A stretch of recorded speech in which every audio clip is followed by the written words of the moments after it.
Arthur Schopenhauer. Representación y voluntad. Biografía. Arthur Schopenhauer nació en 1788 en Danzig, en el seno de una acomodada familia de comerciantes. En 1805, al fallecer repentinamente su padre, el joven Schopenhauer quedó liberado de las aspiraciones comerciales proyectadas desde su entorno familiar y, pudiendo vivir en adelante de las rentas, empezó a perseguir un camino filosófico que ya nunca abandonaría. Tras completar sus estudios de filosofía en Berlín, se doctoró en 1813 con una tesis titulada sobre la cuádruple raíz del principio de razón suficiente, que recogía ya las principales bases epistemológicas de su futuro sistema. A partir de 1831, la elección de la ciudad de Frankfurt, donde terminó muriendo en 1860, se convirtió en el refugio ideal para mantener su actividad intelectual al margen de esa sociedad que, sin embargo, no dejó de observar con enorme perspicacia. Fenómenos y noúmenos. Para su teoría del conocimiento, Schopenhauer partió de las ideas de Kant, basándose en su idea del mundo fenoménico y neuménico, pero a diferencia de Kant, Schopenhauer creía que estos dos mundos eran uno mismo, simplemente experimentado de formas diferentes, pues pensaba que todo lo que había en el mundo de los fenómenos no era más que una representación del mundo neuménico, a lo que llamó voluntad, idea que materializaría en su libro El mundo como voluntad y representación. El mundo como voluntad y representación. En este libro, publicado por primera vez en 1819 por la editorial Brockhaus de Leipzig, es considerada la más elaborada manifestación del pesimismo filosófico y ha influido en multitud de pensadores y escritores. Schopenhauer parte de la premisa de la limitación del conocimiento humano, idea tradicional en filosofía. Nadie puede salirse de sí mismo para identificarse directamente con las cosas distintas a él. Todo aquello que se tiene conocimiento cierto e inmediato se encuentra dentro de su conciencia. El mundo es mi representación. En la teoría de Schopenhauer existe, por un lado, el sujeto de la representación, que es el que conoce por medio de los sentidos; por otra, el objeto, o lo que se conoce, condicionado o estructurado por las formas a priori kantianas del espacio, el tiempo y la causalidad.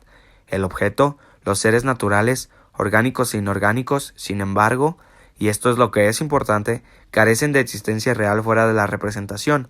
No tienen más valor que el sueño de Calderón de la Barca o el velo de malla de los hinduistas.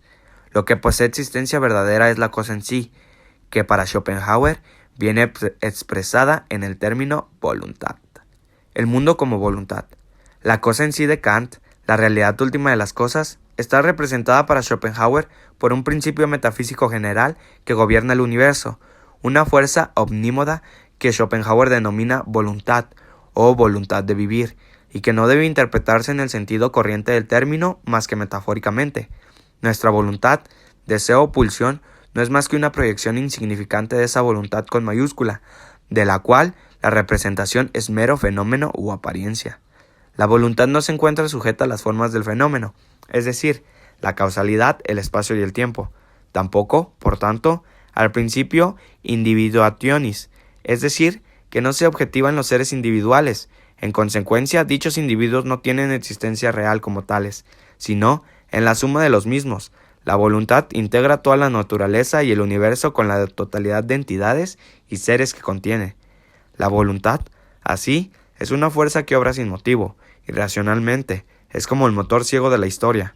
Todas las energías de la naturaleza son expresivas de la voluntad, incluyendo lo mismo las fuerzas naturales de todo signo, luz, gravedad, magnetismo, como las motivaciones, los instintos y tendencias, tanto animales como humanos. La voluntad y el pesimismo. Siguiendo en esto a las doctrinas orientales, el hombre es esclavo de su deseo, de la voluntad ciega de vivir, y este precisamente es el fundamento del radical pesimismo del autor. La vida es un anhelo opaco y tormentoso. Schopenhauer contradice la tesis de Leibniz de que vivimos en el mejor de los mundos posibles. Él dice: el optimismo no es más que la autoalabanza injustificada del verdadero creador del mundo, es decir, la voluntad de vivir, la cual se mira complacida en su propia obra. De ahí que sea no solo una doctrina falsa, sino incluso perniciosa. Dos son las obligaciones del hombre, a saber, la práctica de la compasión para sus semejantes y liberarse del yugo de la voluntad, aunque no de la propia vida. Schopenhauer nunca predicó el suicidio. A tal fin, su sistema propone dos alternativas: la del arte, expuesta en su tercer libro, dado que el placer de su ejercicio sustrae el dolor del deseo. La contemplación estética aparta al hombre de la cadena infinita de las necesidades y de los deseos, con una satisfacción inmóvil y completa. La segunda alternativa es la santidad, una vida ascética, a cuyos efectos el autor recurre al ejemplo de los hinduistas, budistas y místicos cristianos, quienes en virtud del reconocimiento cabal de la cosa en sí, se ven liberados de sus motivos.